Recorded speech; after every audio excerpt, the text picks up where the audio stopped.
Hi, it's Chris with Implied Music, and today we're going to talk about close voicings versus open voicings. In the past, I have used the word closed to indicate voicings that are within an octave and open to indicate voicings that expand beyond the octave. We like them for strings and winds.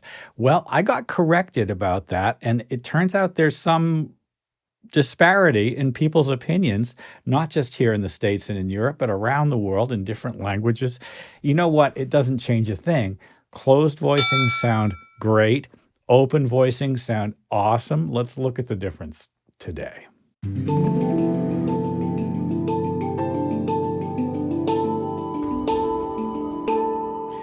Well, first of all, if this is the second or third video of mine you've seen and you're getting something out of this channel and you're not subscribed, subscribe now. We do tons of videos here. We're building a community of composers and arrangers, folks who are interested in using music theory in their own work, not in an academic way, but in a way that serves their best interests.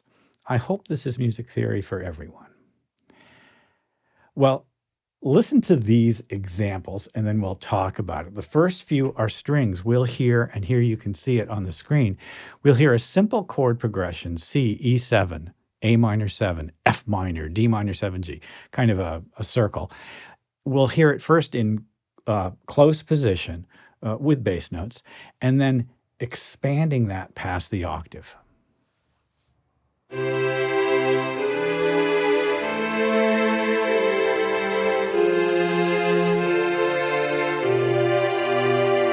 Of course, these are well-voiced chords, inversions. It's the open version.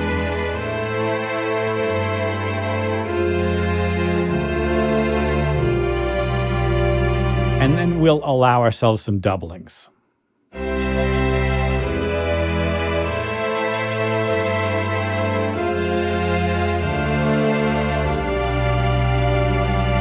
Now, this is particularly great in horns.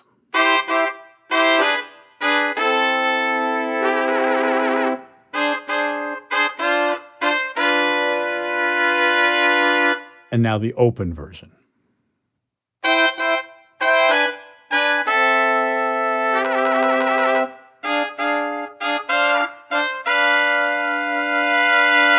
In jazz, we very often add clusters.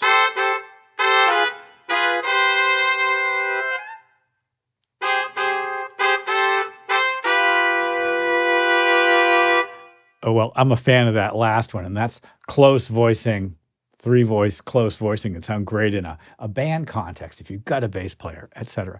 Well, what makes all this stuff tick? Let's take a look at it.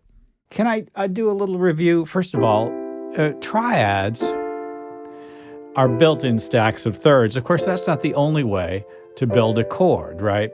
We could, for instance, invert that same C chord, D chord. You can see that the fifth is on the bottom instead of the root being on the bottom. We could invert it this way.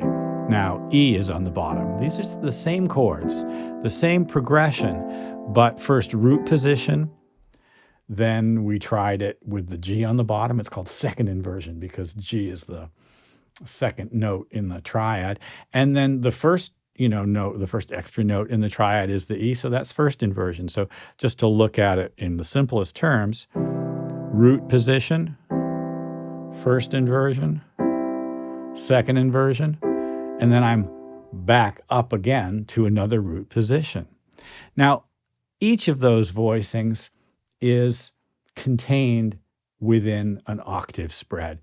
And I could do the same thing with seventh chords and, contain them within an octave. C major 7. First inversion of C major 7. Each voicing contained within sort of its own octave. There's actually a third inversion of C major 7 before I get up to the next root position. Well, close voicings are super useful for playing if you have a hand this size. If you've got two hands or, say, a bunch of strings or horns or a choir where you can give out voices to a bunch of people, open voicings get very, very interesting.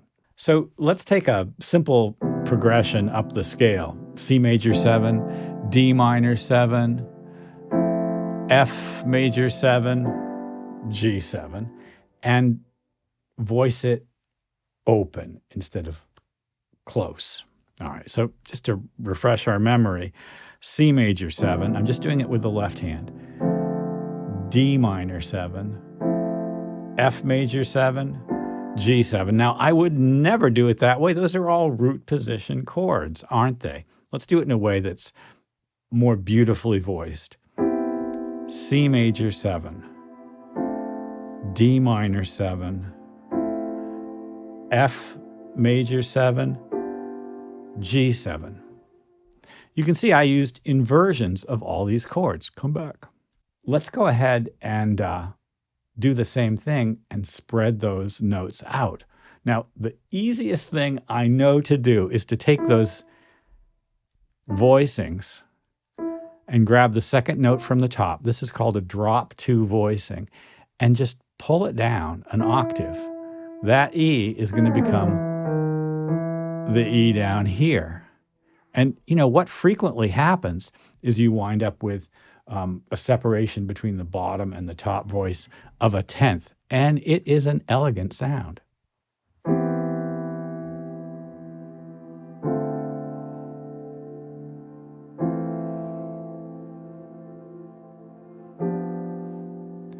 Now, if I add a bass to that,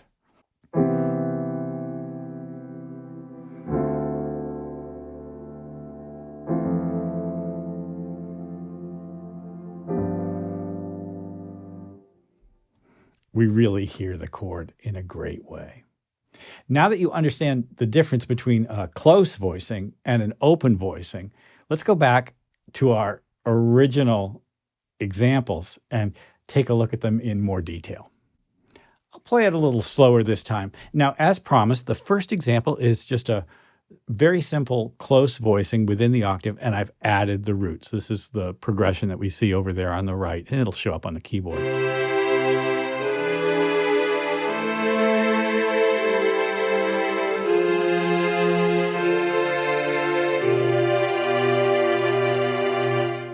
When progressions are well voiced, the individual voices sometimes don't move at all and sometimes only move by a step.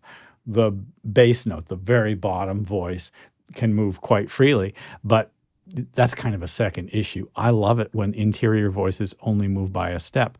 Now, here's a drop 2 version of the same thing.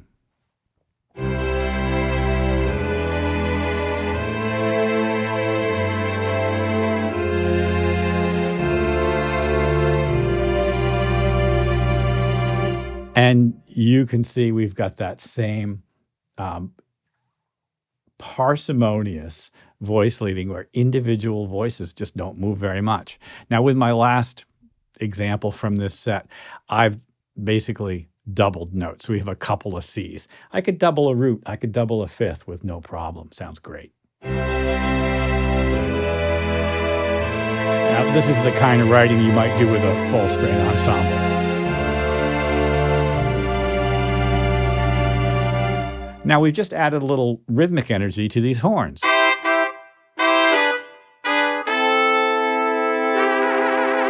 Close voicings. And when I change that, I get kind of a different melody.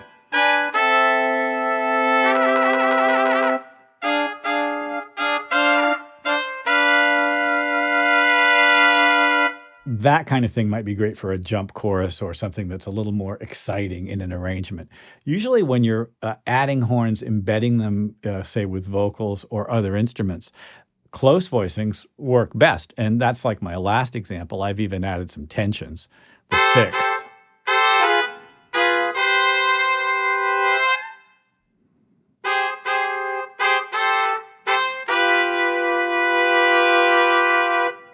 So the extensions there help me an awful lot.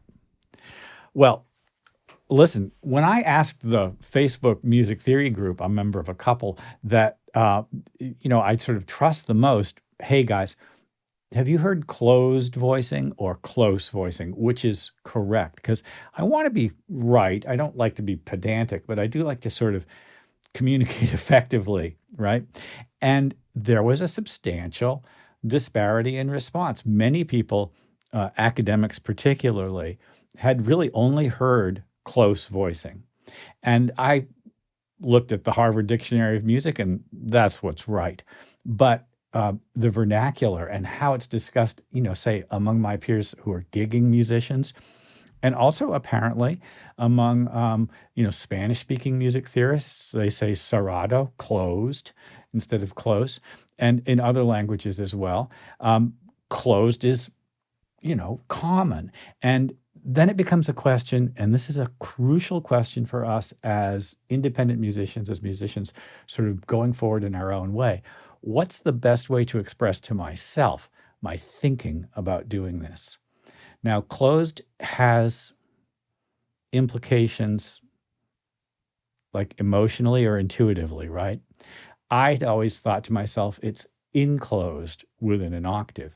But some people feel closed is boxed up in a way that doesn't feel right for them, right?